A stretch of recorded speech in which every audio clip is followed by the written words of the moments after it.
que lo tiene a mal traer al mundo entero.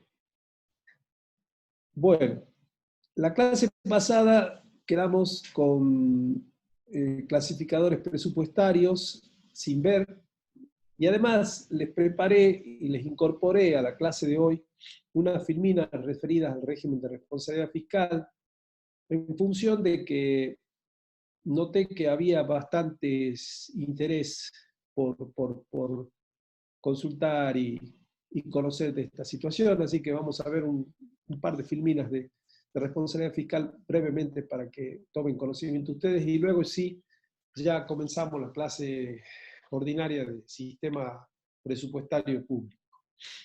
Hasta donde lleguemos, vamos a continuar, cualquier cosa continuamos el jueves que viene, donde vamos a seguir viendo sistema presupuestario público.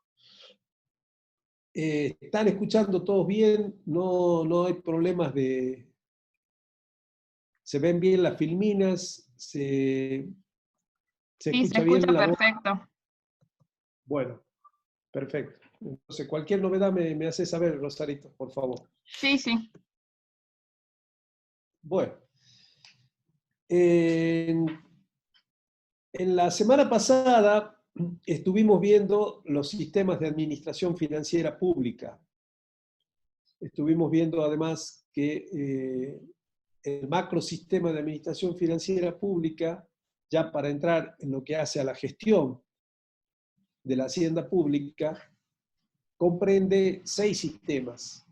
Cada uno de esos sistemas tiene un órgano rector, hay un órgano coordinador también general, que es la Secretaría de Hacienda, para presupuesto, contabilidad y tesorería, la Secretaría de Finanzas para crédito público y la Jefatura de Gabinete para los 2 sistemas conexos de contrataciones y administración de bienes. Dijimos también en clases anteriores, haciendo un breve repaso de introducción, que los sistemas funcionan con un órgano rector y los órganos operativos, que son los servicios de administración financiera, los denominados SAF, que están ubicados en cada uno de los organismos, entidades o jurisdicciones de la administración pública. Y allí hay una oficina de 5 de los 6 sistemas. Dijimos también que crédito público no tiene descentralización operativa, tiene centralización y descentralización totalmente, perdón, tiene centralización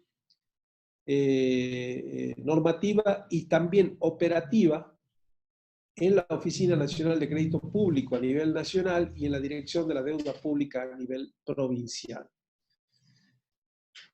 Estuvimos viendo inclusive lo que es el presupuesto, y cuando vimos presupuesto nos quedó pendiente ver los clasificadores. Entonces hoy vamos a dar brevemente un pantallazo sobre los clasificadores, de los cuales seguramente ya están iniciando clase práctica en el día de hoy, o ya quizás han tenido una clase práctica sobre clasificadores, y vamos a hacer ese breve pantallazo sobre el tema de responsabilidad fiscal, y luego ya nos metemos de lleno a ver sistema presupuestario, y con esto comenzamos la parte de gestión de la hacienda pública. ¿Se acuerdan la definición que dábamos de la contabilidad pública, que era la encargada de estudiar la organización, la gestión y el control? Bueno, toda la parte de organización ya lo vimos, lo están viendo en trabajos prácticos ustedes, y ahora comenzamos con el tema de gestión, que nos va a llevar bastante tiempo porque es lo más, digamos, voluminoso que tiene el estudio de nuestra materia. En cuanto a los clasificadores, vamos a decir que son herramientas homogéneas que facilitan el análisis de recursos y de gasto, permite conocer la incidencia los gastos, de dónde provienen, cómo se va a gastar, qué organismos se van a beneficiar con ese tipo de gasto, de dónde provienen los recursos. Es decir, una serie de clasificaciones que nos están brindando información fundamentalmente para el análisis y para la evaluación del presupuesto. Tanto en lo que hace a la formulación, como a la ejecución y como a la evaluación. El nomenclador nacional, que se aplica también en todas las provincias argentinas, dispone que hay los siguientes tipos de clasificación. En primer lugar, válida para todas las transacciones, es decir, para recursos, para gastos, está la clasificación institucional por tipo de moneda y por ubicación geográfica. En la institucional la clasifica a los recursos y a gastos especificando cuáles son los organismos que gastan o cuáles son los organismos que recaudan. Ese clasificador orienta a quiénes son, en definitiva, los que están recaudando o los que están gastando. La clasificación por tipo de moneda especifica fundamentalmente si es que se gasta en moneda extranjera o en moneda nacional. Pero sobre este tema hay que mencionar que en realidad todo se hace en moneda nacional, no hay ningún tipo de informe o estado presupuestario que se haga en moneda extranjera. Por lo tanto, es prácticamente sin uso este tipo de clasificador. Y por ubicación geográfica, nos permite fundamentalmente distinguir a dónde se va a aplicar el gasto, si es en el presupuesto nacional, a cuál de las provincias, a cuál de las regiones que conforman nuestra república, y si es en nuestra provincia, si es el presupuesto provincial, a cuál de los departamentos o localidades está asignado tal o cual gasto. Es un clasificador que orienta dónde se va a gastar, dónde se recauda. En cuanto a los clasificadores ya por recursos públicos, tenemos por rubro y por su carácter económico. Por rubro es en función de la naturaleza y el carácter de las transacciones que provocan una recaudación. Y de esa manera, entonces, la clasificación nos permite saber si son tributos, si son conceptos no tributarios, y dentro de los tributos, la clasificación de impuestos, de tasas, de contribuciones, lo que nos da información respecto a qué tipo de recurso nos está posibilitando esos fondos que se están recaudando. Por su carácter económico, nos permite dividir esos recursos en tres conceptos básicos: si son recursos corrientes, si son recursos de capital y si son fuentes. El caso de recursos corrientes,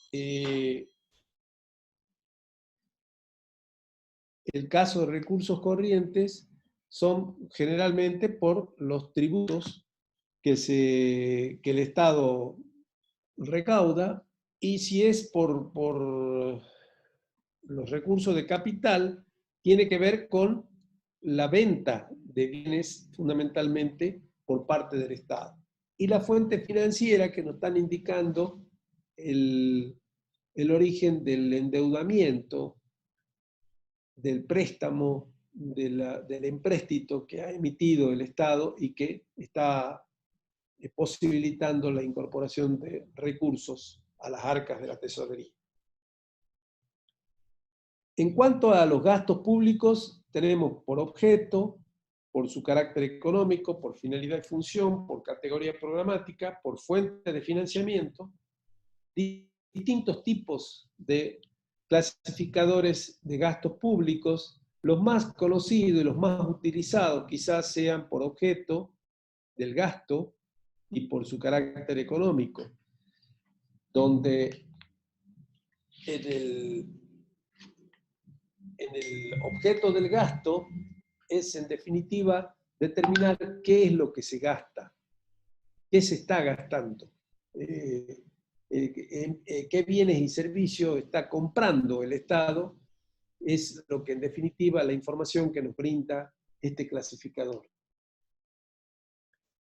En el cuanto al tema del clasificador económico, nos permite saber fundamentalmente si hay consumo, si hay capitalización o si hay financiamiento. En el caso de consumo, del gasto en consumo, permite brindarnos fundamentalmente la información de los gastos corrientes. Si hay inversión, nos va a dar la información de los gastos de capital. Y si hay pago de financiamiento, nos va a permitir, pago de amortización de la deuda, nos va a permitir aplicaciones, imputar a aplicaciones financieras. Finalidad y función nos está determinando fundamentalmente para qué necesidad la comunidad está gastando. Es decir, muestra los propósitos de la acción de gobierno, a dónde se está destinando en definitiva ese gasto, si es en seguridad, si es en educación, si es en salud, ¿verdad? Categoría programática tiene que ver con la técnica del presupuesto por programa, y donde eso lo vamos a ver la próxima clase, precisamente cuando veamos presupuestos por programa. Y por fuente de financiamiento es de dónde provienen los recursos que posibilitan financiar ese tipo de gastos. Y después están, obviamente, las combinadas.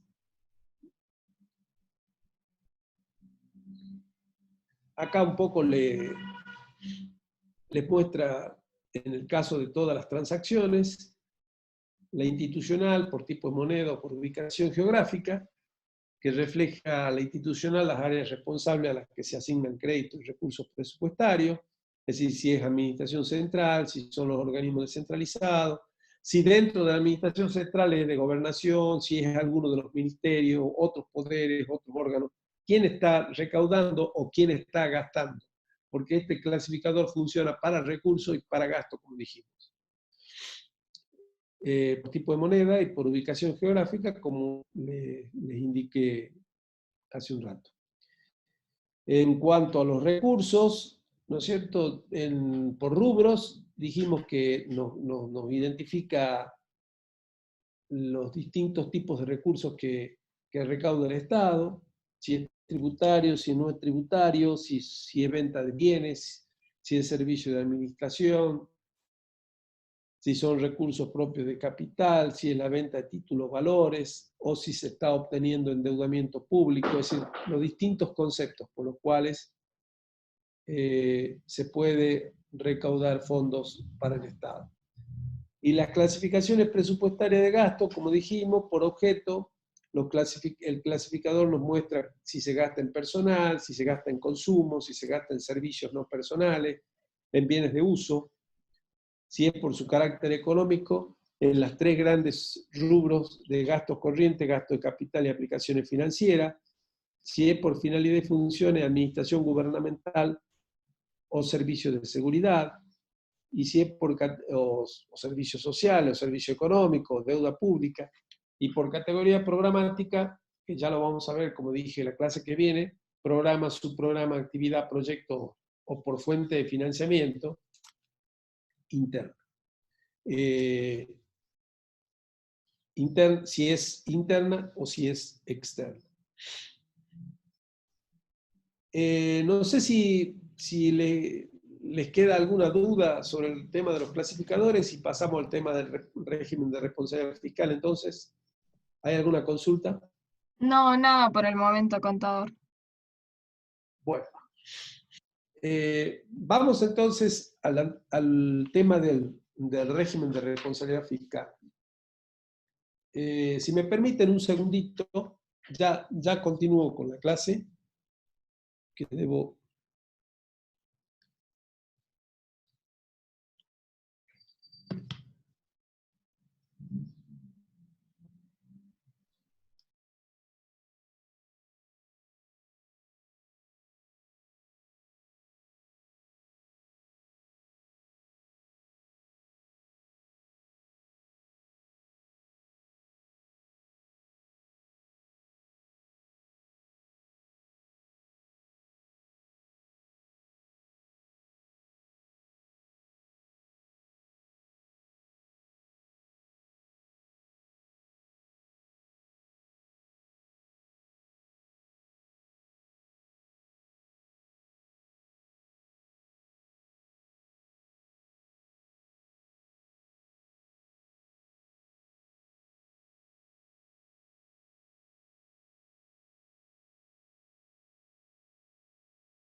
Bueno, Sí, contador, continuamos.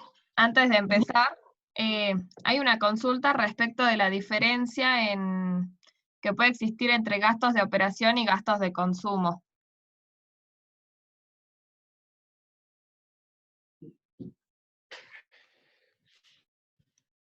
¿En qué clasificador me están preguntando? En el clasificador por su carácter económico. A ver.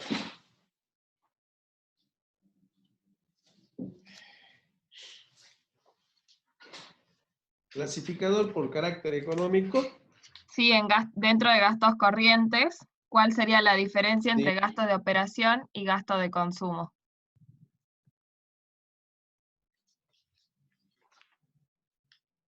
Sí. En realidad, el clasificador por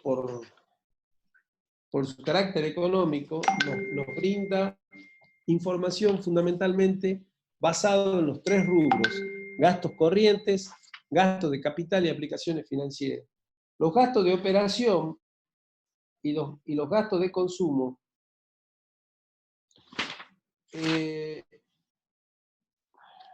no tienen una distinción así tan tajante, porque se utilizan para gastos corrientes. En realidad se considera que los gastos de operación,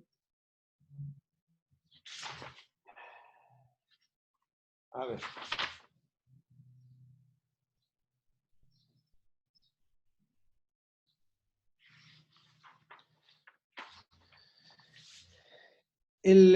si tienen el clasificador, en la página 140 les muestra que el gasto de operación en realidad incluye todo lo que tiene que ver con remuneraciones, con bienes de servicios, con los gastos de consumo que están dentro de los gastos corrientes y que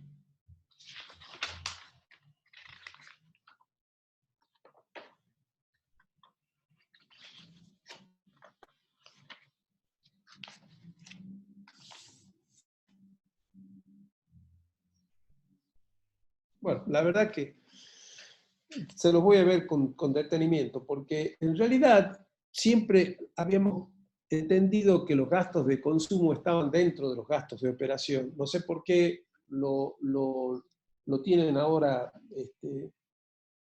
separado y distinguido entre uno y otro.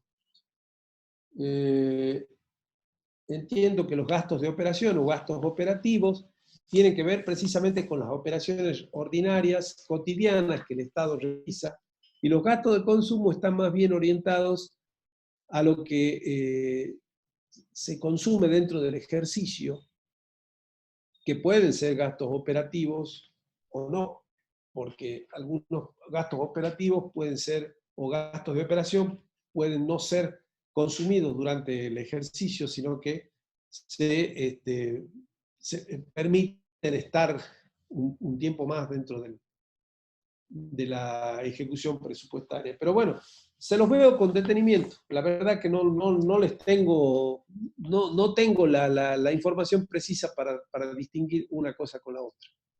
Así que les pido disculpas, pero no estoy hace bastante tiempo alejado un poco de las cosas prácticas del ejercicio práctico. Por eso quizás no lo tenía en cuenta. Así que ya se los veo y para la próxima clase les respondo la consulta. ¿Algo más? Sí, una consulta más. ¿Cuál es la finalidad de la clasificación combinada económica y por rubros de recursos?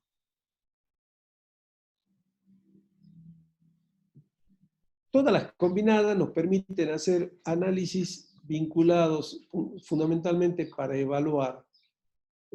Ustedes saben que la económica nos muestra los tres grandes rubros y combinarla con los tres grandes rubros de recursos, ¿no es cierto? O sea, recursos corrientes o ingresos corrientes de capital y fuentes de financiamiento. Combinarla con los recursos por rubro nos permite saber qué conceptos están dentro de esos ingresos corrientes, qué conceptos están dentro de los ingresos de capital y qué conceptos están dentro de las fuentes financieras.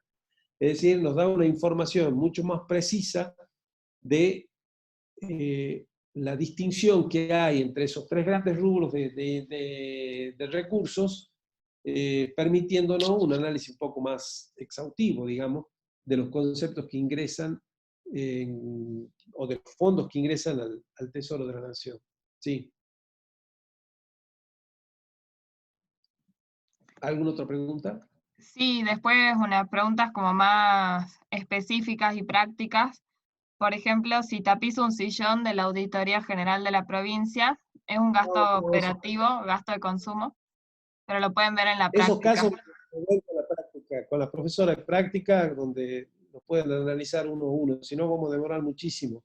Eso directamente lo ven con la profesora de trabajo práctico, cuando vean clasificadores y a ellas le hacen la consulta. Ellos tienen además mucho más accesibilidad a ese ejercicio porque trabajan con el clasificador en forma permanente justamente para dar los trabajos prácticos. El trabajo práctico número 3 tiene que ver con ese, no sé si ya entraron a verlo, tiene que ver precisamente con los clasificadores presupuestarios. Vamos a perder mucho tiempo si tenemos que buscar la imputación de cada uno de esos gastos por los conceptos que ustedes me mencionan. ¿Alguna otra pregunta? No, nada más. Bueno, entonces, vamos a los antecedentes del régimen de responsabilidad fiscal. Y podemos decir que este régimen, en realidad, hubo siempre, digamos, menciona a antecedentes, tanto a nivel nacional como a nivel provincial, de normas vinculadas a la responsabilidad fiscal. Si hay algo que nuestro país carece precisamente es de responsabilidad fiscal. Acá no se ha respetado las normas del presupuesto, no se ha respetado las normas de la rendición de cuenta, la debida rendición de cuenta que debe presentar la cuenta de inversión o cuenta general del ejercicio. Y por otra parte, tampoco se ha cumplido en general, ¿no es cierto?, con lo que las normas de responsabilidad fiscal o vinculadas, ¿no es cierto?, a la solvencia. En algún momento se sacó una norma que decía la ley del déficit cero a nivel nacional. Nunca se cumplieron, en definitiva, esas normas. Y ese es uno de los problemas más serios que tiene nuestro país. Y de allí entonces es la falta de control que hay fundamentalmente en el tema de endeudamiento. Fíjense, a nivel nacional está la ley 25.152 de solvencia fiscal y calidad de la gestión pública nacional, que es una norma que se sancionó en el año 1999, que se encuentra aún vigente, pero no tiene aplicación práctica, es abstracta porque estaba vinculada estrictamente a la ley de convertibilidad que existía durante el gobierno menemista del famoso 1 a 1, un peso igual a un dólar. Por lo tanto, ya ha tenido prácticamente obsolescencia su aplicación desde la eliminación de convertibilidad. Está la ley del déficit cero, que se sancionó en el 2001, que impulsaba justamente la restricción del gasto público para evitar todo tipo de endeudamiento ante la crisis que se produjo, se acuerdan, en esos tiempos. No sé, ustedes deben haber sido muy chicos, pero alguna información seguramente tienen de esa famosa crisis del 2001. Y está la ley del régimen de responsabilidad fiscal, que se sancionó en el año 2004 durante la gestión del presidente Néstor Kirchner, y que fundamentalmente lo que trataba era de establecer determinados controles para hacer que el presupuesto sea una herramienta de gestión de mucho más utilidad que la que normalmente venía siendo hasta ese entonces. Provincial también se sancionó la ley 7030 de disciplina fiscal, que se sancionó también en el año 99, y que en realidad no tiene demasiada aplicación práctica, y la 7488, que es la ley de adhesión al régimen de responsabilidad fiscal hoy vigente. Este régimen de responsabilidad fiscal, perdón, de la ley 25917, hay que mencionar que fue modificado en el año 2017 por la ley nacional 27428, y que le introdujo algún tipo de modificaciones fundamentalmente vinculadas a los controles precisamente sobre el tema de endeudamiento. Aun cuando, como les mencionaba la clase pasada, no se ha respetado en forma bastante significativa, digamos, ese tipo de controles o ese tipo de código de buenas conductas que representa el régimen de responsabilidad fiscal. El concepto que le puedo dar es que es un código de buenas conductas, una norma de calidad fiscal, que señala resultados a lograr, que establece límites tanto en gasto personal como en endeudamiento, y además fija sanciones en caso de incumplimiento de sus parámetros de medición. ¿Cuáles son los ejes?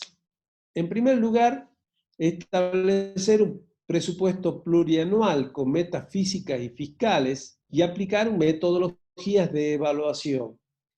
Estas dos cosas, quizá las metodologías de evaluación se están aplicando, y lo vamos a ver cuando veamos sistema presupuestario de qué forma, pero estos presupuestos plurianuales con metas físicas y fiscales no se están cumpliendo, fundamentalmente en las provincias. En la nación se hace un esbozo, pero no respecto al tema, pero no tiene, digamos, una aplicación práctica contundente de esa norma que se estableció en el régimen de responsabilidad fiscal. En cuanto a las reglas y límites que el régimen establece, que están en gasto en personal y al nivel de endeudamiento, digamos que tampoco ha tenido, digamos, una aplicación práctica concreta. En el tema de endeudamiento, tanto para las provincias como para la CABA se establece hasta el 15% de los recursos corrientes, y los municipios hasta el 20% de los recursos corrientes como límite de endeudamiento. Y los indicadores que se establecen precisamente de recursos para evaluar el desempeño de la administración tributaria, o los indicadores de gastos relacionados con costos, gasto en personal, deben fijarse también en cada presupuesto que se aprueba en las distintas provincias y en la nación. Y luego fija también otros ejes, el régimen, estableciendo, ¿no es cierto?, que hay que publicar la programación financiera, que hay que realizar revisiones de los niveles de recaudación a los fines de verificar si efectivamente se está cumpliendo la ejecución de recursos presupuestarios acabada y debidamente.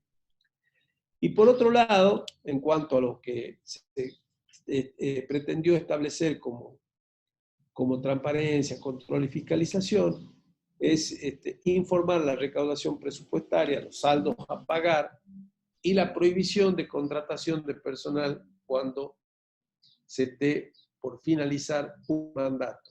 Cosa que directamente ha sido total y absolutamente incumplida por el gobierno nacional, por los gobiernos provinciales, por los gobiernos municipales, en una forma ya inclusive hasta escandalosa, justamente en diciembre del año pasado, donde se hicieron designaciones de personal en todos los ámbitos, cuando ya el gobierno inclusive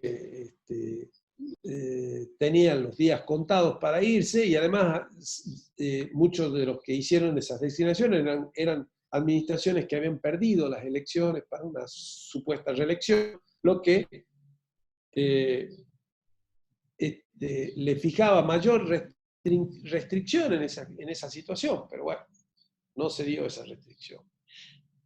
Acá están un poco las reglas en el nivel de endeudamiento, hasta dónde llega la provincia y la CABA, la Ciudad Autónoma de Buenos Aires, los municipios y los indicadores de recursos para evaluar el desempeño de la administración tributaria y relacionado con costos también, en el caso de gastos. Bueno, esto era un poco lo que les quería mostrar sobre el régimen de responsabilidad fiscal. Ahora, ¿cómo se sanciona sus incumplimientos? Hay limitaciones en las transferencias no automáticas de nación a las provincias o los municipios que incumplen. Hay limitaciones al otorgamiento de avales para nuevos endeudamientos. Hay divulgación de la situación de la jurisdicción indisciplinada, o sea, la publicitan, y restricción al derecho de voto en el Consejo Federal de Responsabilidad Fiscal. El Consejo Federal de Responsabilidad Fiscal es el responsable de hacer cumplir esa ley y se encarga de evaluar el cumplimiento. Ese consejo lo integran los ministros de Economía de todas las provincias y tiene un comité ejecutivo que lo preside el ministro de Economía Nacional y lo integran 8 provincias seleccionadas entre las 24 al inicio de cada gestión gubernamental. Estas sanciones tampoco son aplicadas en su plenitud, por esas razones que todo es muy light en ese sentido. Y tanto las transferencias no automáticas como los otorgamientos de avales no se ha verificado, ¿no es cierto?, un estricto cumplimiento a lo que la norma establece. Así que bueno, esto un poco se los quería mencionar en función de que el otro día hablamos sobre la responsabilidad fiscal. Quizás sea un tema que lo veamos más adelante cuando analicemos también el tema de la evaluación presupuestaria. Bueno. Hay 2 preguntas, contador. Sí. Bueno, en principio, si se trataría de pautas doctrinarias o lo dice una ley, lo establece una ley. No, el tema de la responsabilidad fiscal es una ley. Ya di los números, es la 25917 y modificada por la 27274. A ver, ya le digo. 27428. Y en segundo lugar, ¿dónde sí. se puede ver el presupuesto de la Nación? En la página del Ministerio de Economía de la Nación. Ahí está el presupuesto, perfectamente. Listo, no hay más consultas. Para darle alguna información, yo les mencioné que tengo un estudio hecho en ese sentido sobre las cuentas de ahorro, inversión, financiamiento. Después que veamos cuentas de ahorro, inversión, financiamiento, yo les voy a mostrar, porque tienen que conocer primero el concepto de la cuenta de ahorro, inversión, financiamiento para que podamos hacer el análisis y evaluación de la cuenta justamente sobre las ejecuciones presupuestarias de los últimos años. Entonces, allí, o sea, dentro de 3, 4 clases más adelante, les voy a mostrar un cuadro comparativo de los últimos 7 u 8 años, a los fines de que ustedes puedan sacar conclusiones propias. Sí, ¿alguna otra consulta? No hay más dudas. Bueno. Vamos entonces a ver concretamente el tema del sistema presupuestario y a recordar que el sistema está compuesto por normas, políticas, procedimientos, estructuras, en un proceso que incluye la formulación, la aprobación, la ejecución y la evaluación del presupuesto y que está llevado adelante por los órganos central e institucionales de la administración pública nacional, en este caso, pero también provincial. En ese sentido, debemos mencionar, ¿verdad?, que perdón,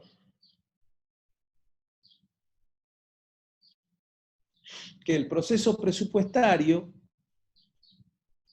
tiene 4 etapas claramente diferenciadas. La formulación del presupuesto, que es toda la etapa donde se trabaja en la proyección precisamente del presupuesto, en la confección del presupuesto por parte del Poder Ejecutivo y también de los otros poderes, y luego de consolidarse y estructurarse el proyecto de ley que se remite al Congreso, pasa a la legislatura o al Congreso Nacional, al Poder Legislativo, para su aprobación. Entonces, la segunda etapa es todo el tratamiento y el trámite que se lleva adelante en el Poder Legislativo, sea nacional, provincial o municipal. Una vez aprobada la ley, que siempre debe ser previo al inicio del ejercicio, se inicia la ejecución del presupuesto. Ejecución que lleva todo el ejercicio del 1 de enero al 31 de diciembre y que también tiene inclusive toda una serie de conceptos para analizar y para reconocer. Y por último, luego de terminado el ejercicio, está la evaluación del presupuesto. En realidad este proceso presupuestario, para un ejercicio, lleva 2 años. ¿Por qué? Porque comenzamos en junio del año anterior para el proceso de formulación y aprobación, alrededor del mes de junio, donde se empiezan a trabajar con las políticas jurisdiccionales, el análisis del presupuesto vigente, la evaluación de todo el contexto político-económico global. En julio ya se comienza a trabajar con el presupuesto preliminar, los techos presupuestarios que se establecerán, y en agosto ya se envía los anteproyectos jurisdiccionales al órgano rector, que es la Oficina Nacional de Presupuesto o la Oficina Provincial de Presupuesto, según sea el caso. El proceso es similar en nación y provincias, tiene las mismas características. Hasta que en nación, el proyecto de presupuesto concretamente se envía el 15 de septiembre, la fecha tan importante para Salta, ¿no es cierto?, porque es el día de sus patronos. Bueno, esa misma fecha es la presentación del presupuesto a nivel nacional. Y en la provincia, y ahí ya comienza la tarea de tratamiento legislativo, o sea, de la segunda etapa del proceso, que es la aprobación. Hasta diciembre, de esos 3 meses, y antes de la fiesta de fin de año en general, se aprueba la ley para el ejercicio siguiente. Luego está todo el año en la ejecución, y una vez terminado el año, el ejercicio, el 31 de diciembre, hay 6 meses más de trabajo que es la evaluación. Por eso el proceso presupuestario, con las 4 etapas que comprenden dicho proceso, para un ejercicio incluye 2 años. ¿Sí? Medio año antes, que lleva la formulación y aprobación, la ejecución, que es durante el ejercicio, que es el año completo, y la evaluación, que es medio año después, para hacer todas las tareas de evaluación.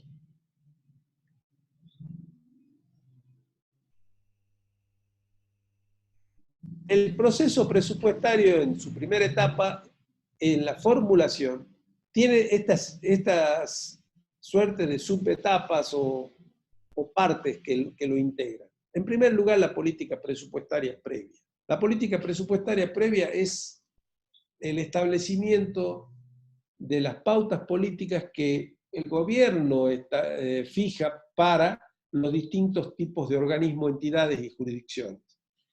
Y donde se dan prioridades en función, ¿no es cierto?, del pensamiento político que tiene el gobierno de turno.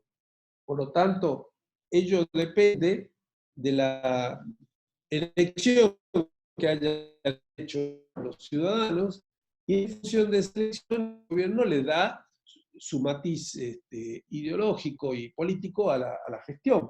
Por lo tanto, todos los indicadores de esa política presupuestaria previa están vinculados, ¿no es cierto?, a las pautas políticas que se establecen desde la conducción máxima del Estado. Si es a nivel nacional, desde la presidencia, y si es a nivel provincial, desde la gobernación, y si es a nivel municipal, desde la intendencia, obviamente.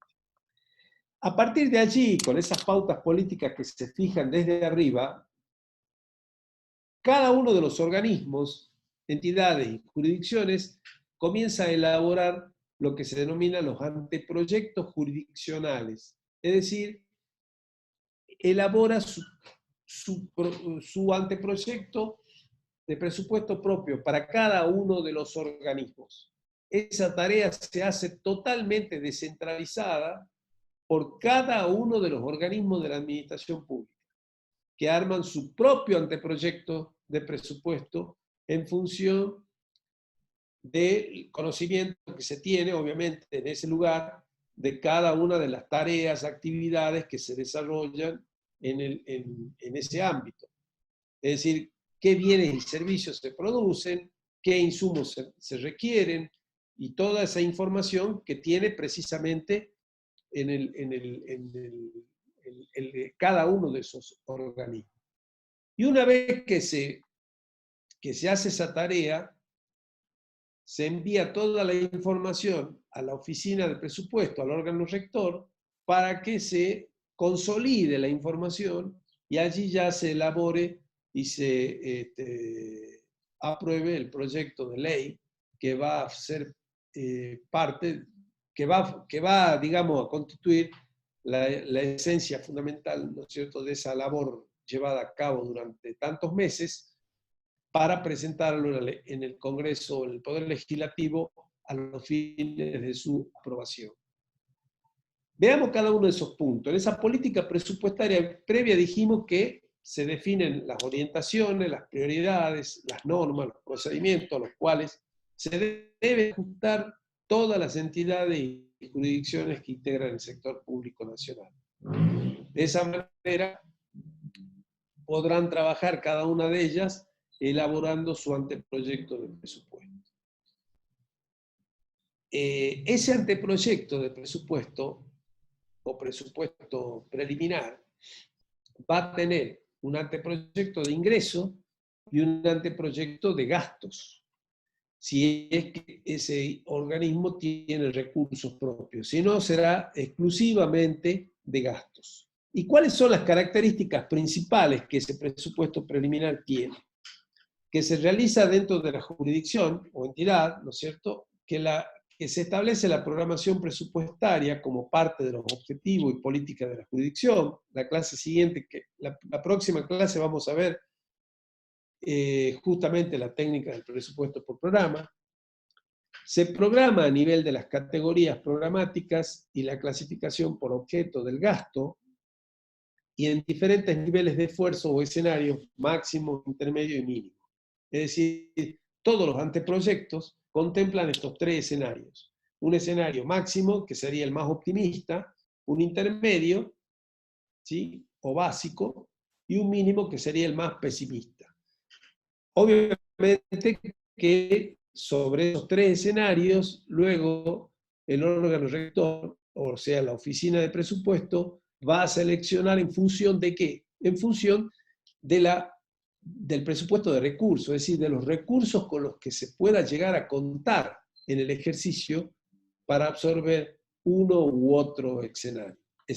En general, en la República Argentina, convengamos, en los últimos tiempos de crisis, de depresiones económicas y demás, lo que se está tomando casi, digamos, regularmente y en forma general, son los escenarios mínimos, precisamente, porque no hay posibilidades de escenarios intermedios o máximos en nuestro país en los últimos tiempos, dada la crisis que hay, ¿verdad?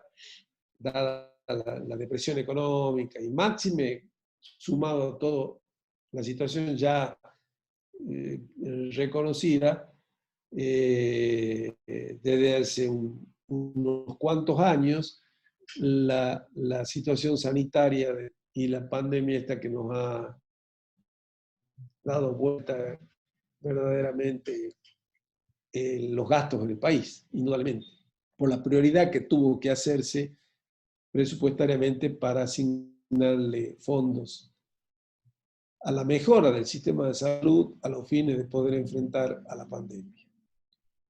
Una vez que la oficina de presupuesto entonces consolida toda la información, trabaja sobre los mínimos, le da quizás algún grado de prioridad a los organismos justamente que sean políticamente como prioritarios, y allí sí no se trabaja con el mínimo, quizás se trabaja con un escenario medio o más o máximo.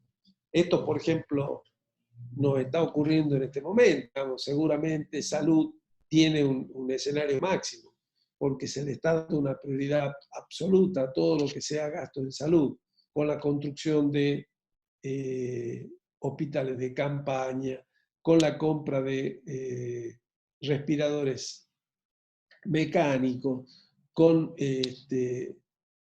la adquisición de una serie de elementos que justamente la salud pública necesita para enfrentar la crisis de la pandemia. Y una vez que ya se consolida toda esa información, decíamos, el Poder Ejecutivo lo presenta a la Cámara de Diputados antes del 15 de septiembre del año anterior. Siempre entra por Cámara de Diputados, porque como la Cámara de Diputados representa al pueblo de la nación, es por allí donde entra. Y se supone que además el tratamiento legislativo, como hablábamos la clase pasada respecto al presupuesto como institución, se da porque es el pueblo a través de su representante el que define lo que se va a hacer con los fondos públicos en el Estado. Si no se aprueba antes del inicio del ejercicio, rige el presupuesto del año anterior con ajuste, que es la situación que hoy se dio, ¿verdad? Que es lo que hablábamos la clase pasada, que justamente como consecuencia del cambio de gobierno y de la no afinidad política que existía entre el gobierno que se iba y el gobierno que entraba, no se aprobó el presupuesto porque se pretendía hacer varios cambios, ajustes, esperar la renegociación de la deuda que se está realizando en estos momentos, en estos tiempos, en este periodo, y recién contar con un proyecto de presupuesto ya más realista. Esto a decir de lo que informó el gobierno nacional. Por tras de que el gobierno nacional no elevó proyecto de presupuesto, tampoco lo hicieron las provincias y los municipios, que como decíamos la clase pasada, están totalmente condicionadas precisamente a la necesidad que brinda el presupuesto nacional para confeccionar el presupuesto provincial y confeccionar el presupuesto municipal. ¿Hasta acá alguna consulta? Sí, había 3 consultas. Bueno, una que ya respondió. Otra, si las políticas presupuestarias se fijan en abril, en el mes de abril. Sí, generalmente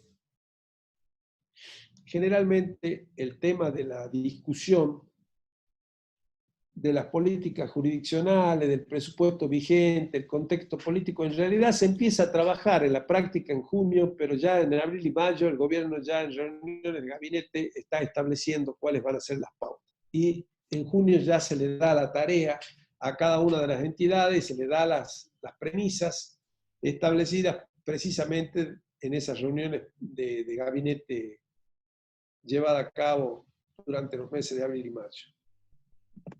Perfecto. Y la otra consulta es si se puede presentar un mismo presupuesto o uno muy similar al del ejercicio anterior, bajo el supuesto, por ejemplo, de que no haya muchos cambios en el nivel económico, político, global, o que sean muy poco significativos los cambios.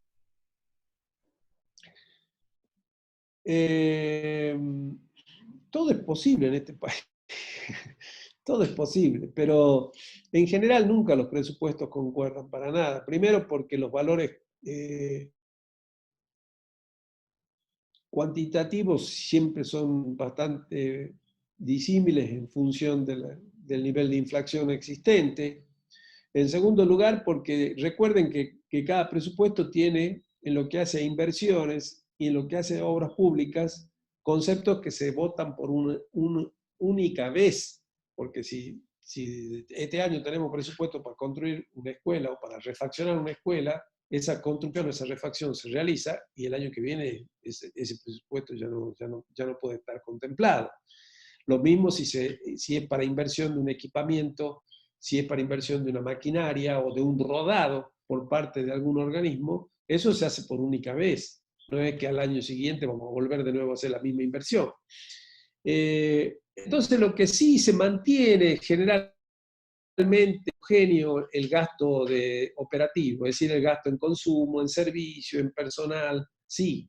En general se mantiene en forma similar, digamos, a los presupuestos anteriores. Y siempre toma como base los presupuestos anteriores. ¿Algo más? Sí, en provincia también se sigue el tiempo desde junio a diciembre para elaborar el presupuesto. Sí. Sí, nada más que en provincia la Constitución fija el 31 de agosto, fecha que no se cumple nunca, porque la provincia necesariamente tiene que contar con la información que el presupuesto nacional, una vez cerrado el proyecto que se manda al Congreso, tenga esa información de cuánto para hacer los fondos de coparticipación que le va a enviar a cada una de las provincias, entre las cuales está la provincia de Salta. Por lo tanto, nunca lo puede mandar el 31 de agosto, porque esa información no la cuenta todavía. Recién el 15 de septiembre se tiene esa información, con lo cual en Salta en general se presenta el proyecto de presupuesto a mediados de octubre, a fines de octubre.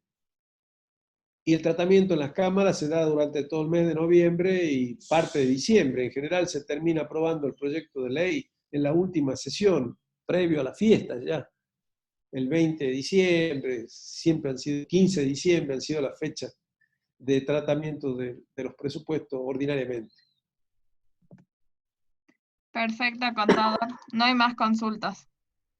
Bueno, el alcance institucional del presupuesto público nacional es el que ustedes ven en oscuro, en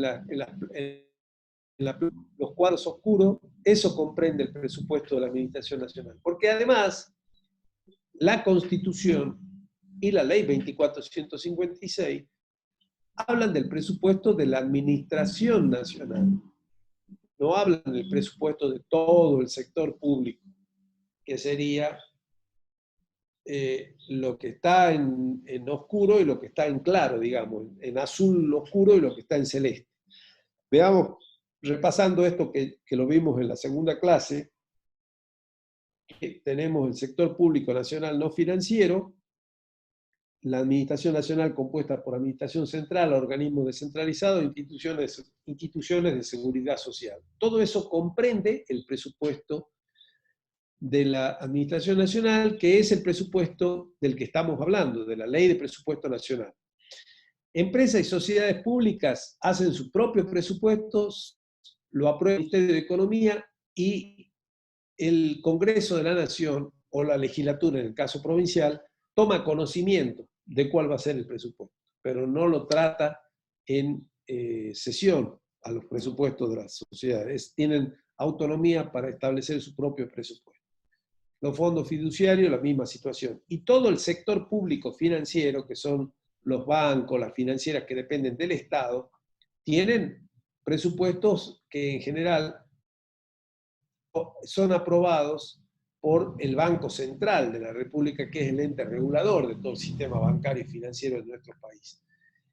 Y lo que sí se conoce, y esa información se brinda al Congreso Nacional, sobre todo, para información, o sea, se tiene la información. Pero sucede lo mismo que con las empresas públicas. Aprueban su propio, tienen autonomía presupuestaria en ese sentido.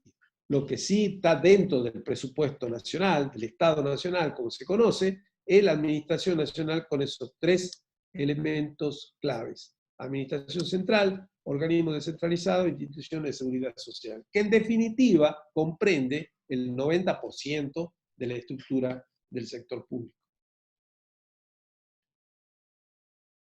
Vamos a la segunda etapa del proceso, la aprobación del presupuesto.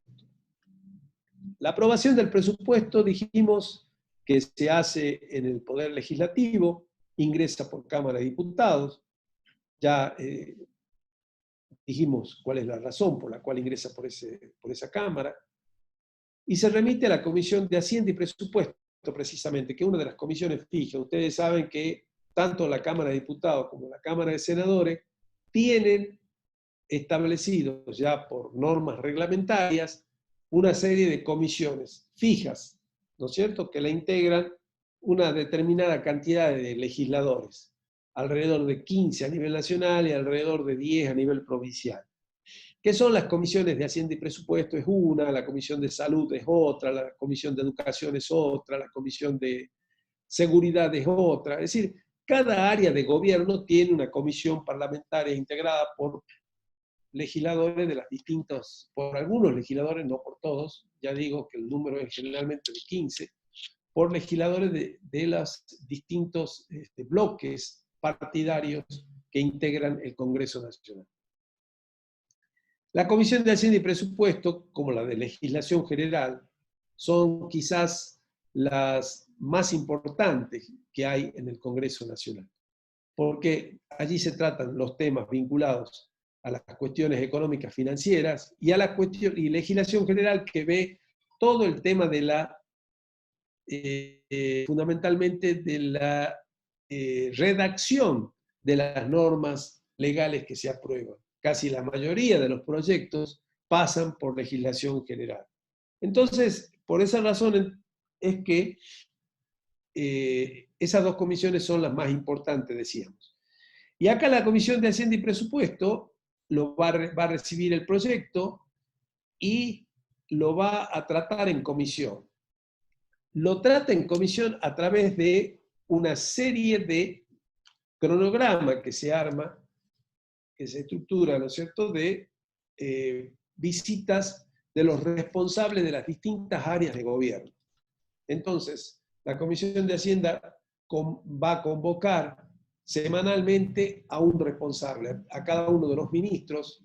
Quizás en la misma semana convoca 2 o 3 ministros de las distintas áreas del gobierno nacional, de la administración nacional, del Poder Ejecutivo, y también lo va a convocar a los ministros de la Corte Suprema, al presidente y a las autoridades máximas del Poder Judicial, a las autoridades máximas del Poder Legislativo, también para que vengan y expliquen cuáles son los fundamentos del proyecto vinculado a esa área de gobierno precisamente, ¿sí? O a ese poder, o a ese órgano de control, si se trata del Ministerio Público, de la Auditoría General de la Nación, o la Auditoría General de la Provincia, en el caso de la provincia, que expresan, ¿no es cierto?, cuál es la proyección presupuestaria, es decir, dónde se va a gastar, por qué se va a gastar, en función, cuáles van a ser los programas que tiene cada entidad, cada jurisdicción, cada organismo, y de esa forma entonces los legisladores toman conocimiento de a dónde está orientado los distintos gastos en los distintos tipos de organismos que existen en la administración pública. Una vez que ya se tiene esa información, se da tratamiento en la comisión y en general se emiten dictámenes. Siempre hay un dictamen por el oficialismo, por la oposición en general. Siempre el del oficialismo es más benigno con el proyecto y el de la oposición siempre con mayores observaciones. Esto siempre sucede, forma parte, ¿no es cierto?, de la vida política en el Congreso o en el Poder Legislativo. Y ya con los dictámenes se trata en recinto, y el dictamen que consiga mayor número de votos es el que se va a terminar aprobando. En general, el tratamiento que se da en diputados se da también en senadores, de la misma forma, hasta que se aprueba. Y se aprueba primero en general el proyecto y luego en particular se le va haciendo los cambios que hayan consensuado entre los diputados o entre los senadores y entre ambas cámaras, justamente para hacer un solo tratamiento conjunto y consensuado, y que se hayan consensuado también con el Poder Ejecutivo para realizar esos cambios. una vez aprobada en Cámara de Diputados, lo trata senador, y una vez aprobada en Cámara de Senadores, se convierte entonces en ley y pasa al Poder Ejecutivo para su promulgación. En el Ejecutivo se promulga la ley y se distribuye las partidas analíticamente. ¿Por qué? Porque en general la ley de presupuesto, y seguramente lo van a ver en práctica ustedes, sale con la aprobación de las partidas globales, es decir, de cada uno de los ministerios que integran el Poder Ejecutivo, y el Poder Judicial, el Poder Legislativo, también por aparte. Entonces todo eso hay que distribuirlo en cada uno de los organismos. Entonces la ley contempla, supongamos, Ministerio de Salud, 100 millones de pesos, a eso hay que distribuirlo en los distintos hospitales y centros de salud que tiene la provincia en todo el territorio provincial. Y en el caso de la Nación, también distribuirlo en las asignaciones que se realizan a cada una de las provincias. Y así con cada uno de los ministerios. Entonces, por esas razones que se hace esa distribución analítica que la hace la oficina del presupuesto, que es la que tiene la información concreta al elaborar ese proyecto de todo lo analítico que hay en ese proyecto de ley. ¿Sí? ¿Hay alguna consulta? Sí, hay dos consultas. Si por favor puede repetir quiénes conforman la Comisión de Hacienda. ¿Quiénes? No sé. No, me piden nombres, no los conozco. ¿Sí? Lo integran diputados de los distintos horarios, tanto en provincia como en nación. En general, son los que están más orientados a los temas económicos y financieros. Si el Congreso tiene,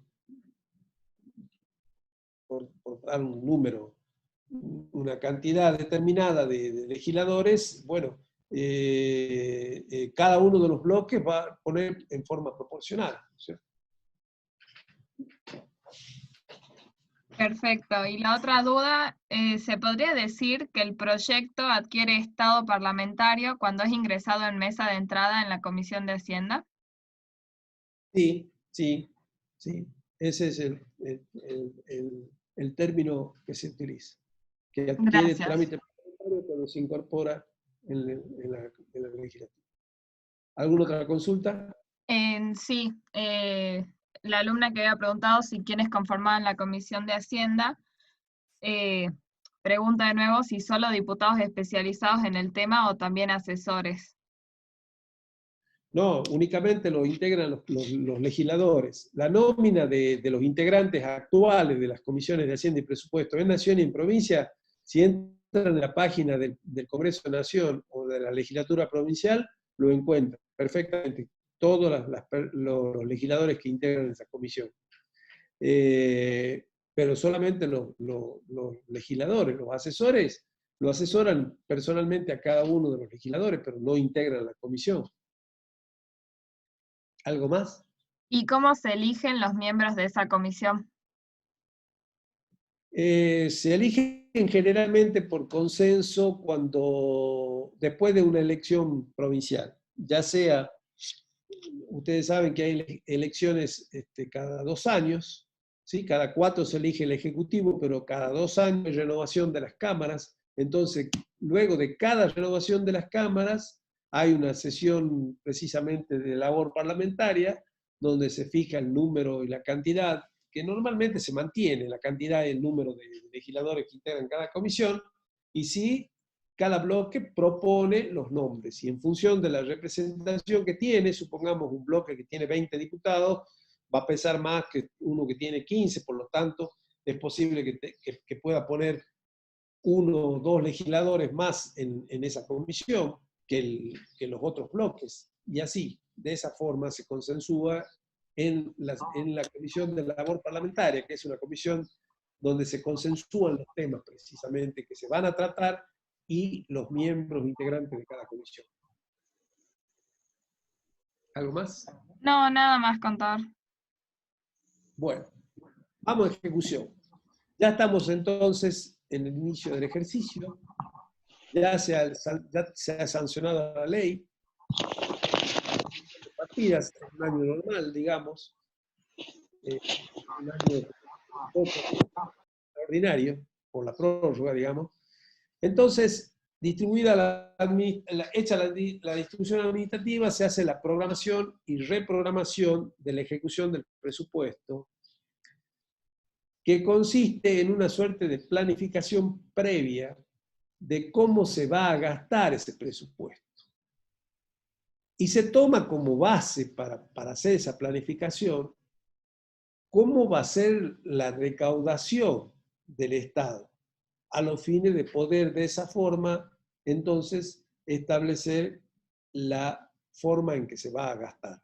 Esto es como si normalmente cada uno en forma individual y personal, ¿no es cierto?, hace todos los meses una programación. Recibe la plata del salario que cobra, donde trabaja, o los ingresos que tiene de un estudio, si es un profesional, y puede saber más o menos cuánto va a recaudar durante el mes, y entonces en función programar sus gastos acorde a los recursos, ¿verdad? Y cuando deba realizar algún tipo de inversión más de la cuenta, bueno, tendrá que recurrir al crédito. Esto sucede un poco también a nivel del Estado. Se programa la ejecución del presupuesto, o sea, cómo se ejecuta el gasto. Supongamos que el gasto sea de 100 millones al año, lo mismo en recursos. Bueno, pero esos gastos no es que se va a gastar todo en los primeros meses, ni tampoco se va a gastar en forma idéntica cada mes. O sea, vamos, a los 100 millones vamos a dividirlo entre 12 y de esa manera se aplicará, digamos, el gasto, que serán algo así como 80 millones por mes. No, si es si es 100 millones, de 8 millones por mes. En general no sucede así. ¿Por qué?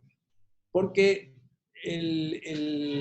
la recaudación del Estado Nacional tiene ciclos que tienen que ver fundamentalmente con los vencimientos de los impuestos nacionales. Ustedes saben que en esta época, mayo, junio, vence ganancia, bienes personal, entonces el Estado cuenta con algún mayor grado de recursos que normalmente los otros meses, donde sí se recauda quizás IVA todos los meses, pero que tampoco concuerdan las recaudaciones de IVA porque las recaudaciones de IVA están vinculadas al consumo y la gente consume más quizás que en el verano, posiblemente en algunos rubros, y no es la misma recaudación de enero-febrero con la recaudación de mayo, junio, julio, agosto, que son meses donde la recaudación se acrecienta un poco. Entonces, se programa en función de cuál va a ser la recaudación, cómo se va a llevar entonces adelante la ejecución de gastos. Y esa programación, perdón, cierto, antes de la programación vamos a ver la distribución de los créditos, que es, ya lo dijimos, que sancionada se divide en cada uno de los organismos el crédito que se aprobó en la ley para cada uno de los ministerios, ¿sí? Y, bueno, está el concepto que es la desagregación hasta el último nivel de los clasificadores y sirve para el gerenciamiento del programa de ejecución presupuestaria. Pero vamos a la programación entonces. Implica una programación de avance físico, de recursos reales, de metas, de ejecución financiera por trimestre. Esa programación inicial, desagregada por trimestre, se realiza antes del inicio del ejercicio.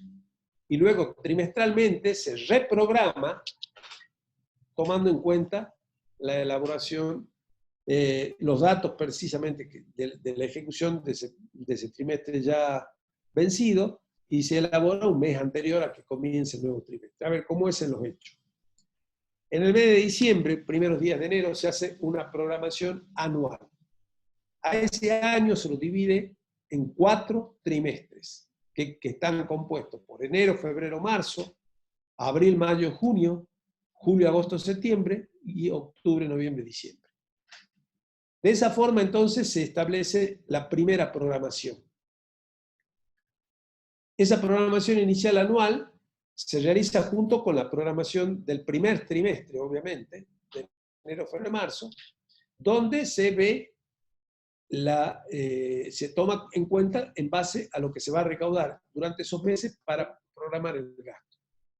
Supongamos que un organismo le asignan un presupuesto de 10 millones de pesos. Entonces, la oficina de presupuesto con la oficina de tesorería, en función de los recursos que se va a recaudar, decide darle a ese organismo en el primer trimestre un nivel de gasto de tan solo 300.000 pesos de los 10 millones que tiene de presupuesto anual.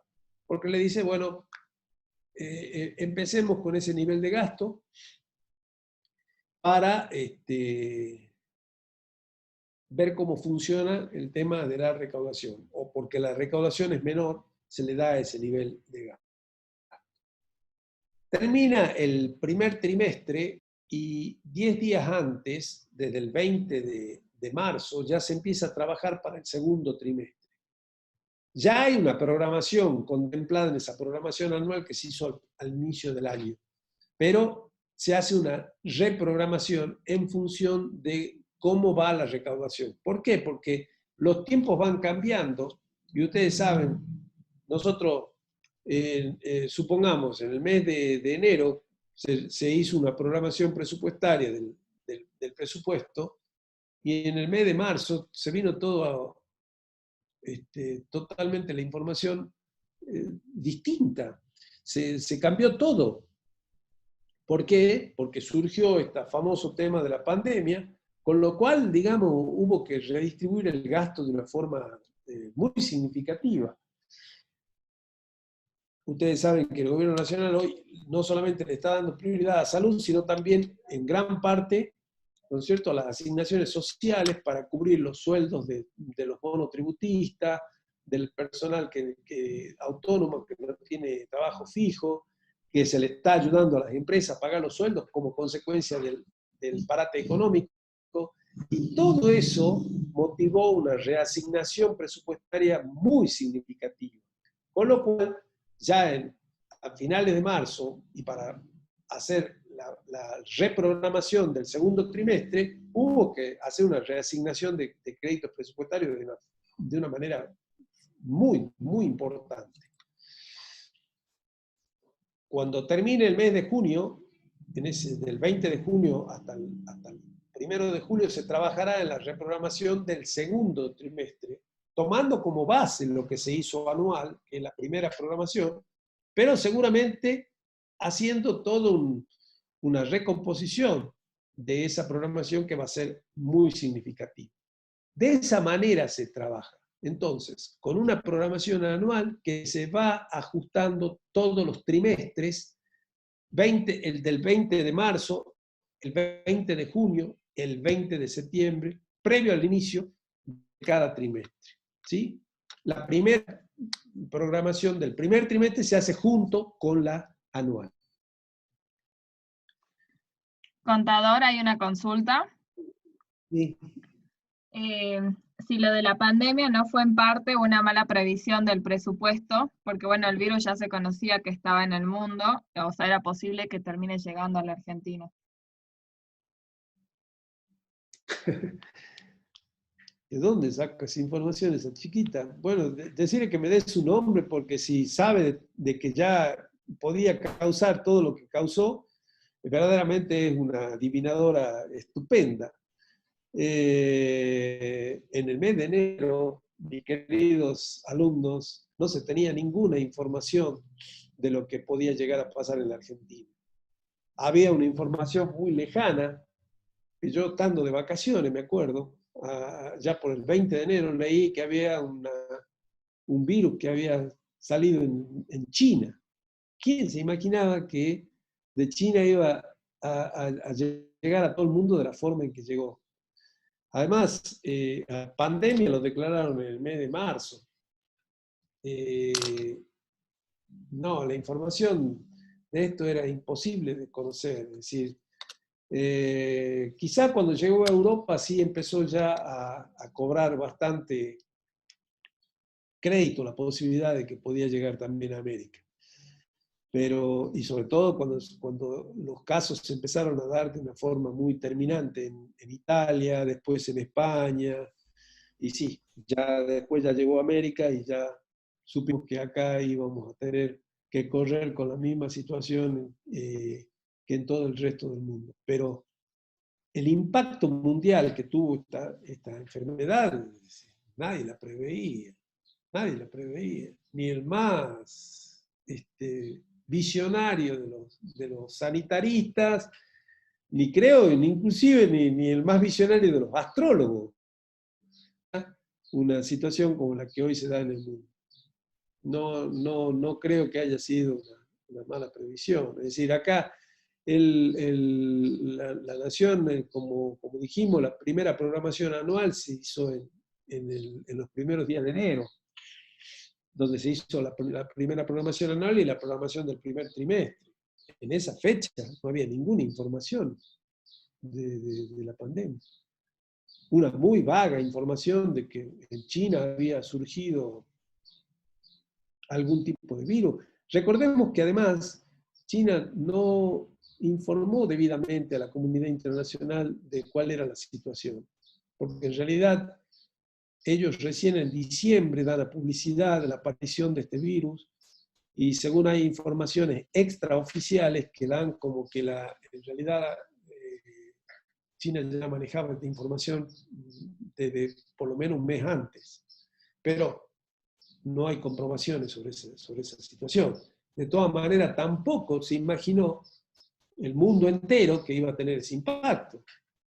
Fíjense, en Estados Unidos, el presidente norteamericano inclusive, se jactaba de que esto que no podía llegar, y bueno, miren lo que está pasando en Estados Unidos en este momento. Es decir, no es imposible verdaderamente haber previsto o haber conocido con anticipación esta información. Sí, ¿alguna otra consulta?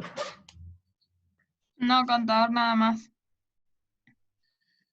Bueno, entonces, la ventaja de la programación nos permite tener un conocimiento oportuno de los déficits estacionales de caja, posibilita que la solvencia del sector público no se deteriore por la postergación de los pagos, facilita mantener recursos en caja dentro de los niveles técnicamente adecuados y hace posible la compatibilización de los flujos de ingresos y egresos requeridos por los programas. ¿Por qué?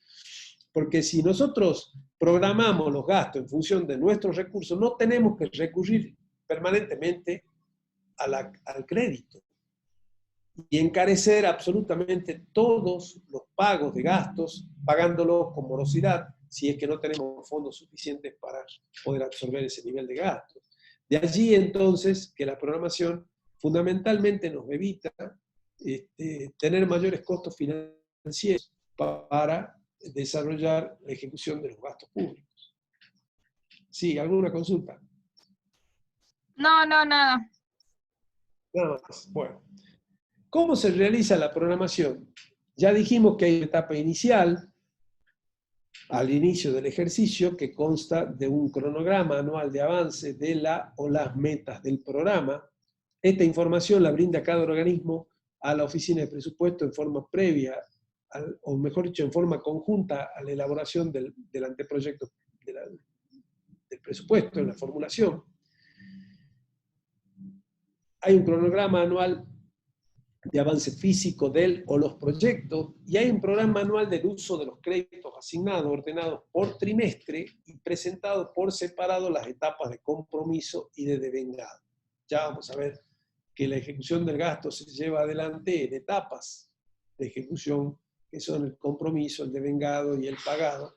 Y ya vamos a ver de qué se trata. Lo mismo que la ejecución de recursos también tiene etapas para su ejecución, para la redundancia.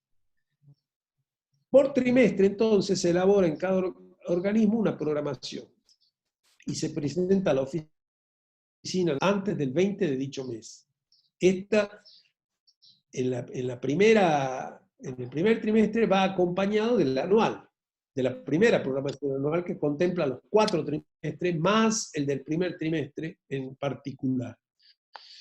En cambio, ya a partir del segundo trimestre se va haciendo la reprogramación en función de cómo es el comportamiento de los recursos, ¿sí? Y de los ajustes que sea necesario realizar como consecuencia del andamiaje que tenga esto financiero en el Estado. Es decir, cómo vaya la recaudación de los impuestos, si la ejecución de algunos gastos, sobre todo aquellos importantes que tienen que ver con licitaciones, se va retrasando por motivos administrativos.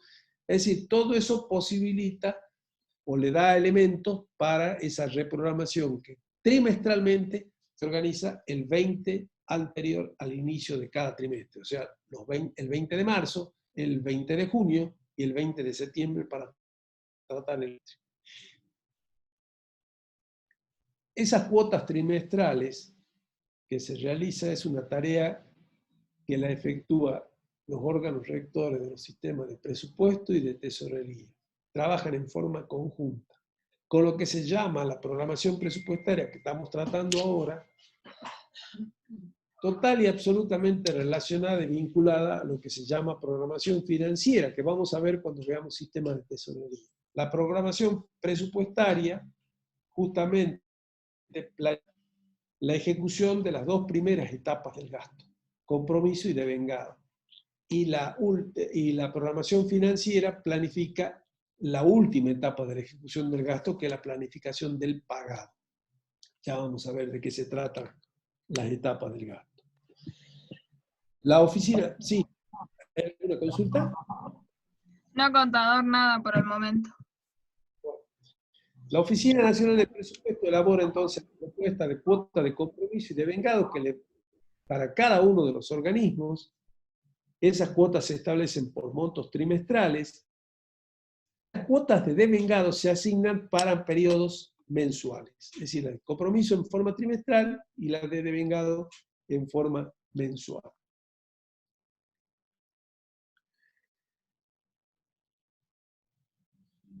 Hecha esa programación, vamos a analizar, mejor dicho, terminado el tema de la programación, cómo se efectúa, vamos a analizar cuáles son esas etapas de la ejecución del gasto, fundamentalmente, y también, por supuesto, las etapas de ejecución de recursos.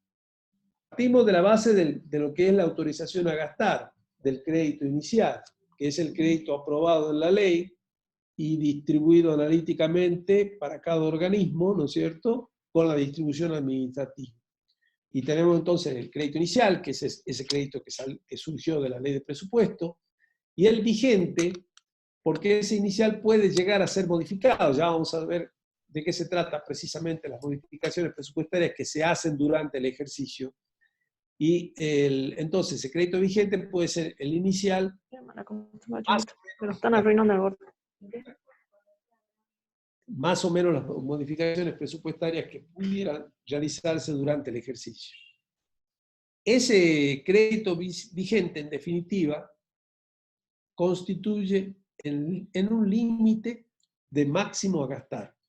Es lo máximo que se puede gastar en cada una de las partidas asignadas, y esos límites son cualitativos y cuantitativos. ¿Por qué? Son cualitativos porque no se puede gastar en otro concepto que no sea el que está figurando en la ley de presupuesto y en la partida respectiva.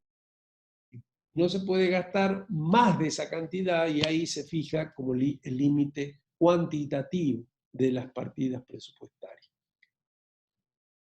El crédito se considera ejecutado a nivel nacional. Esto lo vamos a ver ya porque acá hay una distinción bien clara sobre cómo se lleva a nivel nacional y a nivel provincial. A nivel provincial lo vamos a ver dentro de dos clases, o sea, el próximo martes, y vamos a ver que tiene algunas diferencias. Pero analicemos el tema nacional, y acá el crédito se considera ejecutado al presupuesto al devengarse un gasto y al percibirse un recurso. Es decir, en la segunda etapa de la ejecución del gasto, el devengado, y en la segunda etapa de la ejecución del recurso, que es el percibido. Ya vamos a ver las etapas. Se debe llevar registro de ejecución de gasto, de compromiso, devengado y pago, y se debe llevar registro de ejecución de recursos, de devengado y percibido. Como verán, entonces, es la segunda etapa de ejecución del gasto y la segunda etapa de ejecución del recurso, el momento en que se considera ejecutado el gasto o ejecutado el recurso. Y es allí, con esos valores, donde se determina el resultado. Ahora veamos cuáles son las etapas de ejecución del gasto en el régimen nacional. Hablamos ya de compromiso, de devengado y de pagado. El compromiso expresa el origen de la obligación formal del Estado de pagar una suma de dinero o equivalente a un tercero. El devengado es cuando se da fiel cumplimiento a lo convenido entre el Estado y el tercero, ya sea total o parcialmente, origina efectos en el patrimonio público. De ahí el concepto de devengado, que usted lo debe conocer de la contabilidad. Y el pagado, cuando se queda por parte del Estado originada por el devengamiento de un gasto. A mí me resulta mucho más claro podérselo explicar de maneras. Cuando hay un acuerdo para... Ustedes saben que la ejecución del gasto se da porque el Estado está comprando insumos, bienes o servicios que necesita para su producción pública, ¿sí? De los bienes y servicios que le brinda la comunidad. Cuando el Estado va a comprar o adquirir esos insumos, que son bienes o servicios, establece un acuerdo con el proveedor, ¿verdad? Luego de todo el proceso de contratación que implica la posibilidad de hacer una licitación pública, un concurso, que eso veremos cuando veamos sistemas de contrataciones. Pero ya resuelto el tema de cuál es el proveedor seleccionado por el Estado para poder adquirir esos bienes o servicios públicos, el Estado hace un acuerdo jurídico con ese proveedor o contratista. Y se establece a través de un contrato o se establece a través de un orden de compra esa relación jurídica entre el Estado y el proveedor. Ahí está el acuerdo. Es cuando ustedes van a comprar algo y acuerdan con el vendedor de una casa de comercio que van a comprar esa cosa, ese producto. Allí, en ese momento del acuerdo, de la relación jurídica que establece por contrato o orden de compra, es donde se fija la etapa del compromiso que se denomina. El acuerdo entre el Estado y el proveedor. Entonces, ya hecho el acuerdo, las dos partes tienen que cumplir cada una la que le corresponde. El proveedor de entregar el bien o servicio y el Estado de pagar por ese bien o servicio que el proveedor le entrega. Y ahí están las dos etapas siguientes. Justamente, el devengado es cuando el proveedor le entrega el bien o servicio al Estado, da cumplimiento a su contrato y se genera entonces el devengado. Porque ahí ya hay, ¿no es cierto?, un efecto sobre el patrimonio público, surge una obligación de pago por parte del Estado, por lo tanto, surge una obligación a pagar, y posiblemente también haya una incorporación de un activo. Y si no es un activo, bueno, es un bien que va a consumir o un servicio que va a consumir durante ese ejercicio. Pero ya hay un efecto en el patrimonio, porque ya surge una obligación a pagar. Ya hay un efecto, aunque más no sea en el pasivo, hay un efecto patrimonial. Y el pagado se da cuando el Estado termina cumpliendo lo que también había acordado en el compromiso, pagando por ese bien o servicio. Entonces, ahí están centradas las tres etapas del gasto, fundamentalmente. El compromiso, repito, cuando se establece la relación jurídica, el devengado cuando el proveedor cumple su parte y el pagado cuando el Estado cumple su parte. Creo que por allí lo más de relacionar y de poder interpretar por qué las tres etapas del gasto. Porque el gasto no se da de una sola vez. No es que como en la forma privada ustedes van y pagan, donde tienen prácticamente las tres etapas juntos. Acuerdan con el vendedor de un comercio, ¿no es cierto? El vendedor le entrega el bien en una bolsita y ustedes lo pagan en forma inmediata, porque no tienen que responder ni rendir cuenta absolutamente de nadie del manejo de su propio fondo individual. En el Estado no es la cosa así. Son fondos públicos Y por esa razón entonces hay todo un proceso para ejecutar cualquier tipo de gasto, porque son gastos además significativos. Y por esa razón entonces, en este proceso se establecen esas tres etapas del gasto, que quizás en una operación individual de compra de cada uno de ustedes o de cada uno de nosotros, se haga en forma simultánea las tres etapas, ¿sí? Como lo mencionábamos recién. Pero en el Estado no se dan simultáneamente. Primero se establece un contrato, se fijan las cláusulas de esa compra de bien o servicio, o de la construcción de una obra inclusive, y luego sí, se establecen allí también las obligaciones de cómo se va a cumplimentar por parte del proveedor o contratista y cómo el Estado va a retribuir precisamente por ese bien y servicio. Y allí se dan las dos etapas siguientes. No sé si, Rosarito, hay alguna consulta. No, no hay ninguna consulta. Bueno, entonces, para más datos, acá tenemos una placa donde mostramos lo que es el compromiso, lo que significa la aprobación por parte del funcionario competente de una aplicación por concepto de importe determinado, porque siempre figura el proveedor, el concepto y en el contrato de compra que se establece. Viene a ser también a nivel nacional una suerte de afectación preventiva del crédito presupuestario, porque con esa razón ya se afecta al crédito presupuestario de la partida, esa determinada compra que se está haciendo de bien o servicio, representa el origen de una relación jurídica con el tercero y la identificación de la persona física o jurídica con la cual se efectuará la operación, fundamentalmente. ¿Cierto? Que va en un pago. El devengado implica surgimiento de una obligación de pago por recepción de conformidad de bienes o servicios, liquidación del gasto a determinarse la suma cierta que deberá pagarse, afectación definitiva de los créditos presupuestarios y una modificación cual y cuantitativa en la composición del patrimonio del organismo. Y por último, el pagado opera con la cancelación de la correspondiente orden de pago, con independencia del medio que lo utilice. En general, se hacen ya con transferencias bancarias, ¿no es cierto? Ya no se paga más en efectivo, ni tampoco con cheques. Todo se realiza a través de transferencias bancarias. Ninguna consulta, ¿no?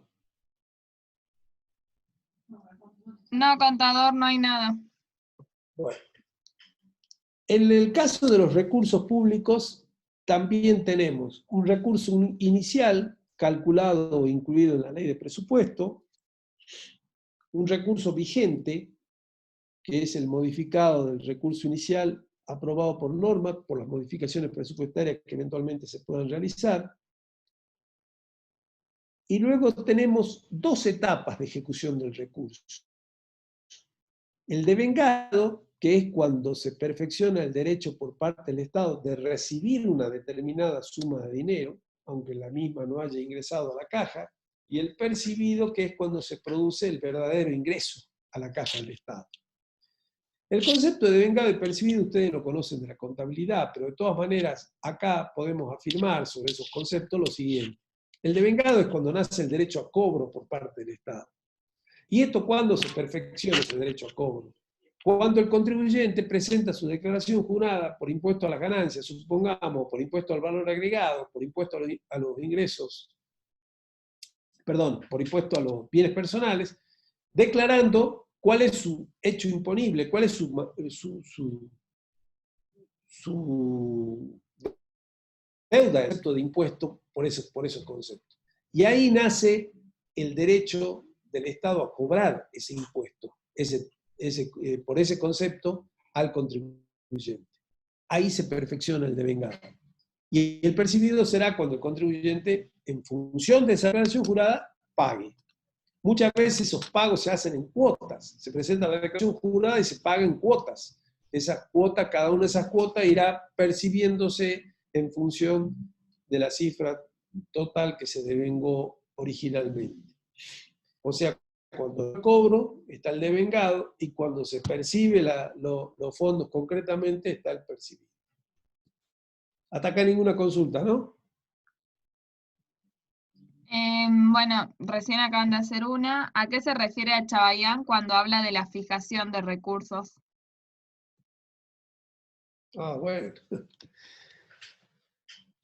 Lo que pasa es que acá se han mezclado gente que recién está comenzando a cursar la materia con gente que está por rendir la materia y que ya la ha cursado quizás. Y bueno, el concepto de la fijación es como ser equivalente a lo que es el devengado. Pero debo mencionarle que la clasificación que hace respecto a las etapas de la ejecución de recursos a Chabayán están vinculadas a etapas doctrinarias, no normativas ni legales. Acá lo que estamos viendo son con etapas de ejecución de recursos normativas establecidas por la ley 2456. Las etapas que se establecen en la doctrina son precisamente, hay 3 etapas de ejecución de recursos, yo no las traigo, no las enseño acá precisamente porque no están contempladas en la ley. En la ley están soldadas, como dijimos, el devengado y el percibido. La fijación la podemos asimilar a lo que es el devengado, que es cuando nace el derecho a cobro por parte del Estado. ¿Algo más? No, contador, por el momento nada más. Bueno, las modificaciones presupuestarias que hablamos durante la clase en reiteradas oportunidades son variaciones que experimentan los créditos presupuestarios originalmente aprobados y se ocasionan cuando se dan sobreestimaciones o subestimaciones de dichos créditos y que generan la necesidad de incorporar, reducir o eliminar programas presupuestarios, subprogramas o proyectos, o reasignar determinados tipos de gastos en función, ¿no es cierto?, de las que hablábamos, que puede haber ocasionado la pandemia seguramente. La necesidad de hacer múltiples modificaciones presupuestarias. ¿Por qué? Seguramente se han parado inversiones, se han parado obras públicas, se han parado algunos gastos del Estado y se han reasignado esas partidas para cubrir gastos en salud o gastos sociales como los que mencionábamos hace un rato de los programas que el Estado ha estado tendiente a ayudar a la pequeña y mediana empresa fundamentalmente, o a los monotributistas o empleados autónomos que no han podido recibir ningún tipo de ingreso, ni han tenido ingreso durante este tiempo de la cuarentena. Entonces, necesariamente se han tenido que realizar esas modificaciones presupuestarias. Esas modificaciones presupuestarias, según la norma que establece al respecto la Ley de Administración Financiera, el artículo 37, se delega en el Poder Ejecutivo Nacional esa modificación. Durante la ejecución del presupuesto quedan reservadas para el Congreso solamente las decisiones sobre el monto total del presupuesto y el monto total del endeudamiento. Y quien dispone esas reestructuraciones es precisamente el jefe de gabinete. En ese sentido, debemos mencionar, que hay unas normas establecidas también doctrinariamente, o reglas presupuestarias, donde las reglas 1 y 2 son precisamente que no se puede modificar el total del presupuesto, la 1, y la 2, el total del endeudamiento público. Esas reglas no se pueden modificar presupuestariamente. Lo que sí se puede modificar es, dentro de ese monto total de presupuesto, reasignar partidas, es decir, sacar de una partida presupuestaria y volcarla a otra, haciendo una suerte de redistribución como consecuencia de un gasto imprevisto que surge a partir de la ejecución misma y durante la ejecución misma. En el endeudamiento pasa lo mismo. Tampoco se puede incrementar el monto total del endeudamiento sin reasignar partidas en función de renegociaciones que se pudieran eventualmente realizar de la deuda durante el ejercicio presupuestario. Sí, ¿alguna consulta? Sí, hay una consulta. Si las modificaciones presupuestarias tienen relación con los manipuleos presupuestarios.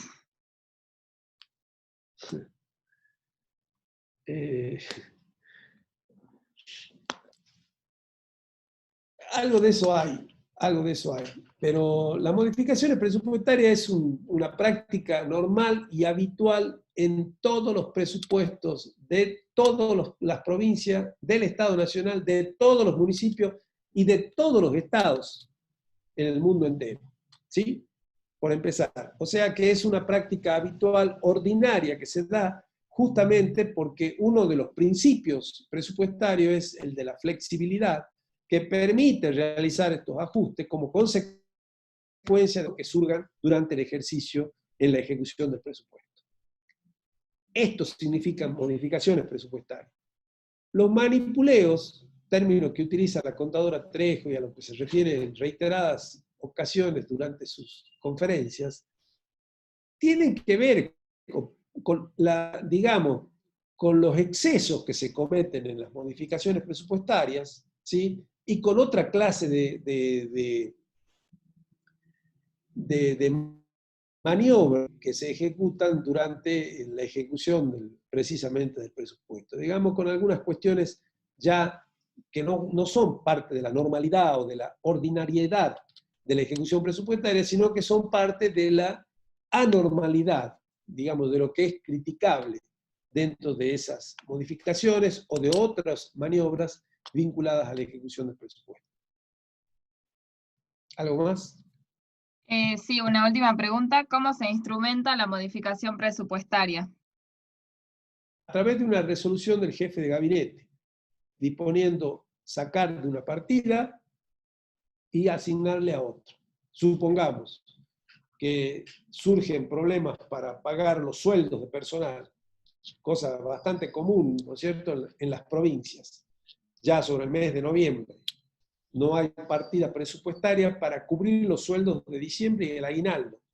Entonces se ve que todavía hay reservas presupuestarias en algunos proyectos de obras públicas o en algunas compras de bienes capital. Suspende entonces esa compra de bienes capital, se suspende o se baja el nivel de ejecución de esas obras para posibilitar, ¿no es cierto?, que se saque partida presupuestaria de esas partidas de inversiones y se vuelque a la de personal para cubrir presupuestariamente los gastos de sueldo del mes de diciembre. Supongamos, un ejemplo que le doy, que se puede haber dado en la práctica. En la actualidad, seguramente ya en el mes de marzo, de abril o mayo que estamos, seguramente se están dando este tipo de modificaciones presupuestarias porque se está reasignando partidas justamente para poder pagar la retribución esta que se está dándole a todas las pequeñas y medianas empresas para colaborarle en el pago de los sueldos como consecuencia de no tener ingresos de sus ventas comerciales o industriales, o para el pago de los subsidios que están saliendo a los monotributistas y a la gente que no pudo trabajar, ¿no es cierto?, en todo este periodo de la cuarentena. También se debe haber sacado de algunas partidas y volcado a estas cuestiones por estos gastos imprevistos que están surgiendo. Eso se está dando en todo el mundo. Es más, en Estados Unidos, casi 3 billones de dólares, billones con B larga, se han reasignado presupuestariamente a favor de poder otorgar subsidios a los desempleados, que ya acumulan algo así como más de 20 millones de personas de desempleados en Estados Unidos. O sea, se imaginan que la crisis es muy grande en todo el mundo, entonces en todo el mundo se están tomando medidas de esta manera y el Estado se está haciendo cargo de solventar precisamente a través de subsidios esa desocupación que se está generando como consecuencia del parate económico, que más allá de la pandemia, porque más allá de la cuarentena, porque en algunos países como Brasil o como Estados Unidos la cuarentena no tuvo el mismo efecto obligatorio que acá en la Argentina, pero sin embargo el parate económico existe y existió por la simple y sencilla razón de la existencia de la enfermedad que se lleva puesto absolutamente todo el funcionamiento de la economía y hasta de las cuestiones sociales más significativas que toda sociedad tiene. Sí. Sí. Otra consulta es si la distribución administrativa del crédito es una etapa de la ejecución del presupuesto. Se la toma como última etapa de la aprobación o primera etapa de la ejecución. En realidad está ahí en la intermedia. ¿Sí? Se da siempre a los primeros días del ejercicio, antes de comenzar la ejecución. Listo, contador, no hay más consultas de este tema. Bueno, y por último entonces, vamos a ver lo que es la evaluación y control de la ejecución. Esta última etapa del proceso presupuestario tiene dos partes claramente diferenciadas. Lo que es la evaluación, control interno que lleva adelante el Poder Ejecutivo a través de la Oficina de Presupuesto, tanto en Nación como provincia, y lo que es el control, propiamente dicho, que se lleva a cargo externamente a través del Poder Legislativo y con intervención de los órganos de control de la Hacienda Pública, que en este caso la Auditoría General, nacional o provincial, según sea el caso, para realizar el control de la ejecución presupuestaria como uno de los estados principales de lo que se ha dado en llamar la cuenta de inversión o cuenta general del ejercicio, que es el conjunto de estados contables que todos los años la Contaduría General prepara para que le remita como una suerte de rendición de cuenta del ejercicio al Poder Legislativo. En esa evaluación presupuestaria inicial del control interno, es la Oficina Nacional de Presupuesto la que evalúa la ejecución de los presupuestos, tanto en forma periódica como durante el ejercicio, y al cierre. Es lo que decíamos que siempre hay más o menos 6 meses después de cada ejercicio que se trabaja en la evaluación como parte del proceso presupuestario. Esa evaluación implica medición de resultados obtenidos, cuáles son los efectos producidos, comparación de los resultados programados o presupuestados con los verdaderamente ejecutados, análisis de las variaciones observadas y de la determinación de las causas de esas observaciones, y luego la definición y tipificación de las acciones correctivas que deben adoptarse para lograr un proceso de mejora continua y ser aplicada, obviamente, en los próximos presupuestos. Los destinatarios de esa información de evaluación son las unidades ejecutoras del programa, las autoridades jurisdiccionales, las autoridades superiores, el Congreso de la Nación fundamentalmente también, ámbitos académicos, nacionales, internacionales, organizaciones no gubernamentales, fundaciones, institutos. Es decir, esta información en realidad debería tener la mayor cantidad de destinatarios posible porque hace precisamente a la publicidad de los actos de gobierno. Y la segunda parte de esta evaluación y control se hace a través del control de la cuenta general, dijimos, a través del Poder Legislativo, se entiende como cuenta general o inversión el ordenamiento formal de esa ejecución del presupuesto y sirve como rendición del mandato presupuestario. Pero incluye otros aspectos para ejercer el control integral, porque dijimos que ya la cuenta general del ejercicio, que viene a ser una suerte de corolario del presupuesto, ya no lo conforma tan solo el estado de ejecución presupuestaria, sino también el conjunto de estados contables que contempla la cuenta de inversión y que a nivel nacional está fijada en estos estados: de ejecución del presupuesto, del movimiento y situación del tesoro actualizado de la deuda pública y los estados contables y financieros de Administración Nacional, y un informe que presenta la gestión financiera consolidada de todo el sector público durante el ejercicio y muestra los respectivos resultados operativos, económicos y financieros. O sea que con el avance y desarrollo fundamentalmente de la contabilidad aplicada al sector público, o de la contabilidad pública, llamémosle en todos sus términos, ya no solo se presenta el estado de ejecución presupuestaria, sino también todo este conjunto de estados contables, lo que hacen llamar y conformar la cuenta de inversión, que así se llama a nivel nacional, o cuenta general del ejercicio, como se llama a nivel provincial. Bueno, con esto entonces concluimos la clase de hoy. No sé si hay alguna otra consulta más. En la clase siguiente, el jueves, vamos a ver presupuesto por programa, es decir, la técnica que se utiliza para confeccionar el presupuesto, para ejecutarlo y para evaluarlo. A ver si tienen alguna duda, alguna consulta que les quedó. Hoy parece que no hay dudas porque nadie consultó. Ah, bueno. No veía que el chat estaba lleno deben ser de anteriores. Sí, de anteriores. Ah, Bueno. ¿qué bibliografía se puede utilizar para el tema? Mire, la bibliografía que les aconsejo para este tema, en primer lugar, el manual de sistema presupuestario, que lo pueden conseguir en la página Moodle de la cátedra, en primer lugar. Indicarle cualquier cosa, cualquier duda que tengan los chicos, Rosarito, ¿dónde está? Perfecto. Y en segundo lugar, si no, lo pueden conseguir también directamente del Ministerio de Economía de la Nación.gov.ar, donde también allí está.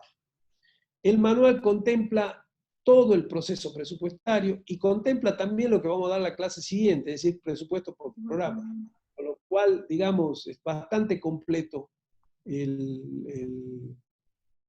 la bibliografía para esta temática, el sistema presupuestario. De los libros, lo pueden ver en Achabayán, lo pueden ver en Las Heras, pero bueno, la biblioteca solamente lo pueden conseguir por internet al de Achabayán, para leer también sobre esta cuestión. Las Heras o Cortés de Trejo, o cualquier otro libro que pueda también aplicarse para estos temas, lamentablemente no lo van a poder conseguir hasta que no se abra la facultad, ¿no? Definitivamente. De todas formas, la Achabayán sí, también lo pueden utilizar. Bueno, y respecto de las clases que ya están subidas en la plataforma Moodle, las primeras 4 clases, con las filminas. Sí, esta clase de hoy se las voy a subir en esta semana junto con la que damos el jueves, ¿sí? No se la subí antes porque estuve incorporándole lo de clasificaciones presupuestarias y lo del régimen de responsabilidad fiscal que dimos al inicio, y esa es la razón por la cual no se la subí hasta ahora. Pero ya se la subo esta tarde misma y junto con ella la clase que vamos a tener el jueves a las 10 de la mañana. Bueno, chicos, les mando muchos saludos, que anden bien y nos estamos viendo el jueves. Ninguna otra consulta más, ¿no, Rosarito? No, ninguna otra consulta más. Muchas gracias y hasta el jueves. Bueno, hijita, estamos en contacto. Esta tarde te hablo para ver por el tema de lo tuyo. ¿Eh? Perfecto. Muy bien. Nos vemos.